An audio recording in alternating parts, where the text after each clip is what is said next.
Hello students and all the viewers, उम्मीद है कि आप सब खैरियत से होंगे। आज हम डिस्कस करने वाले हैं फर्स्ट ईयर फिजिक्स का चैप्टर है स्टेट्स ऑफ मैटर में गैसियस स्टेट को डिस्कस करेंगे हम। ठीक है स्टूडेंट्स, उससे पहले मैंने काफ़ी सारे वीडियोस अपलोड कर दिए हैं फॉर द प्रिपरेशन, जिसमें मैंने केमिस्ट्री के काफ़ी सारे chapters, past papers, sample papers, उसके साथ साथ फिज़िक्स मैथमेटिक्स के भी काफ़ी सारे मैंने वीडियोज़ अपलोड कर दिए हैं। तो अगर आप इस चैनल पर न्यू हैं तो चैनल को लाजमी सब्सक्राइब कर दीजिएगा और अपने फ्रेंड्स के साथ शेयर भी कर दीजिएगा जो प्रिपरेशन कर रहे हैं मेरा यूनिवर्सिटी की फॉर द एंट्रेंस 2024 के लिए। ठीक है, तो स्टार्ट करते हैं आज के इस वीडियो लेक्चर को। इस सेक्शन में स्टेट्स ऑफ मैटर में गैसियस स्टेट में आपका पहला क्वेश्चन है, according to the law of diffusion the ratio of diffusion of hydrogen and oxygen respectively. ठीक है, तो हाइड्रोजन एंड ऑक्सीजन का अगर हम रेट ऑफ डिफ्यूजन फाइंड करें तो क्या होगा। ठीक है, तो नीचे मैंने नोट भी लिख दिया है जिसमें मैंने फार्मूला लिखा है। रेट ऑफ डिफ्यूजन का जो फार्मूला होता है वो होता है square root of mass of A divide by mass of B. तो मास ऑफ ए आप रखेंगे किसका, ऑक्सीजन का। तो ऑक्सीजन का कितना होगा, अगर मॉलिक्यूल फॉर्म में हो तो 32 grams, and hydrogen molecule form में कितना होगा, 2 ग्राम्स। ठीक है, तो जब आप ये डिवाइड करेंगे और इसे सोल्व करेंगे तो आपको आंसर जो मिलेगा वो मिलेगा 4:1। मीन्स हाइड्रोजन जो है ये 4 टाइम्स ज़्यादा डिफ्यूज़ होगी ऑक्सीजन से, क्योंकि हाइड्रोजन लाइटर गैस है और ऑक्सीजन हेवियर गैस है। इसकी वजह से हाइड्रोजन 4 टाइम्स ज़्यादा डिफ्यूज़ होगी, फास्टर होगी। तो इसका करेक्ट ऑप्शन क्या होगा, 4:1, option number D. Second question है, collection of gas over water is an example of. ठीक है, वाटर के ऊपर जो गैसेस की कलेक्शन होती है तो ये किसका एग्जाम्पल है, grams law, Dalton's law, Avogadro's law या गैल-लुसिक लॉ। ठीक है, तो ये जो एग्जाम्पल है collection of gas over water, तो ये एग्जाम्पल है due to the Dalton's law of partial pressure. ठीक है, क्योंकि डाल्टन्स ने एक लॉ दिया था पार्शियल प्रेशर, तो इसकी वजह से वाटर के ऊपर जो गैसेस हैं वो कलेक्ट हो जाते हैं। ठीक है, थर्ड जो क्वेश्चन है, the molar volume of gas is maximum 8। तो मोलर वॉल्यूम किसी भी गैस का ज़्यादा कब होता है, तो हमेशा बात याद कीजिएगा, ज़्यादा होता है at lower pressure and higher temperature. ठीक है, तो आप देखेंगे ऑप्शन में देखेंगे कि किस में आपका लोअर प्रेशर है और हायर टेम्परेचर है। तो ऑप्शन नंबर जो सी आपका है ये आपका करेक्ट आंसर है, जिसमें हायर टेम्परेचर 25 डिग्री सेल्सियस है एंड लोअर प्रेशर यानी 180 mm। ठीक है, तो इसका सी ऑप्शन जो होगा ये करेक्ट हो जाएगा। Molar volume of gas is maximum at 25 degree Celsius and 180।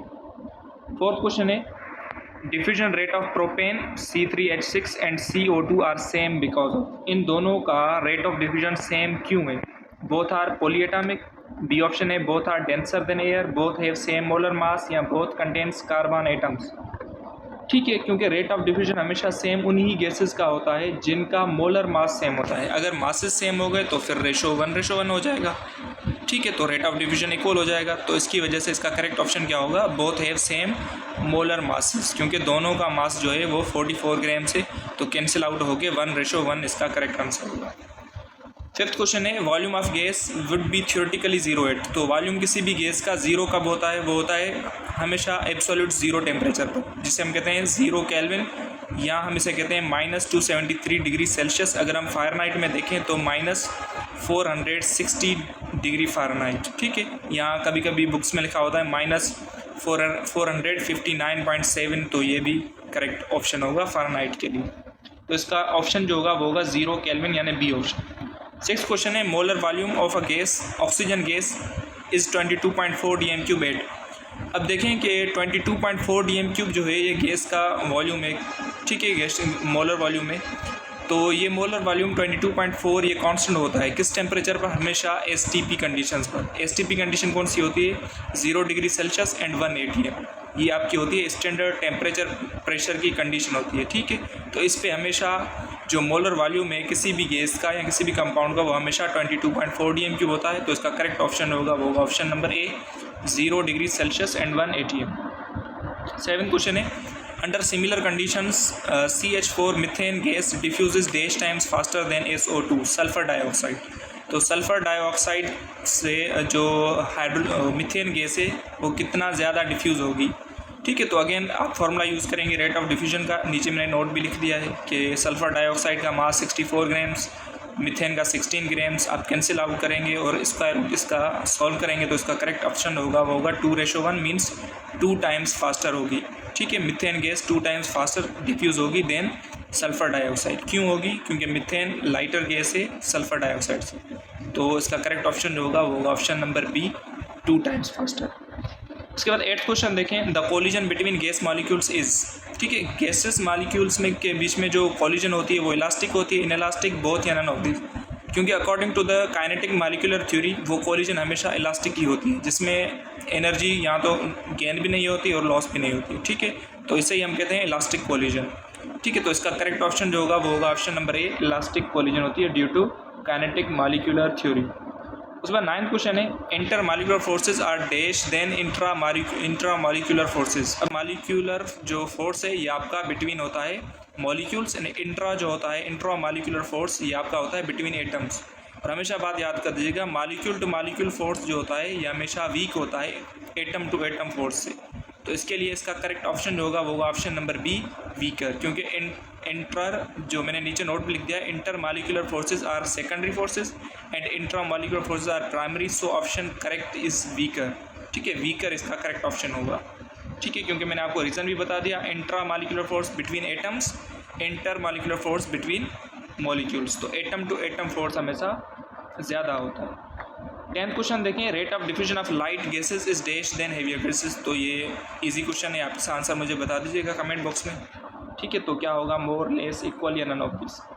11th question देखें, what is the rate of diffusion NH3 and HCl। तो इन दोनों का रेट ऑफ डिफ्यूजन आप देखेंगे तो अगेन आप फॉर्मूला यूज़ करेंगे रेट ऑफ डिफ्यूजन का, जो मैंने नीचे नोट भी लिख दिया है। तो आप जब इसे सॉल्व करेंगे, mass of HCl, mass of NH3 दोनों का यूज़ करेंगे, इसका स्क्वायर रूट निकालेंगे तो आपको करेक्ट ऑप्शन जो मिलेगा वो मिलेगा 1.46:1। ठीक है, तो ए ऑप्शन इसका करेक्ट होगा। 12th क्वेश्चन है, kinetic energy is directly proportional to temperature is expression for Boyle's law, Charles law, KMT या नन ऑफ दिस। तो देखिए, काइनेटिक एनर्जी डायरेक्टली प्रोपोर्शनल होती है टेम्परेचर के।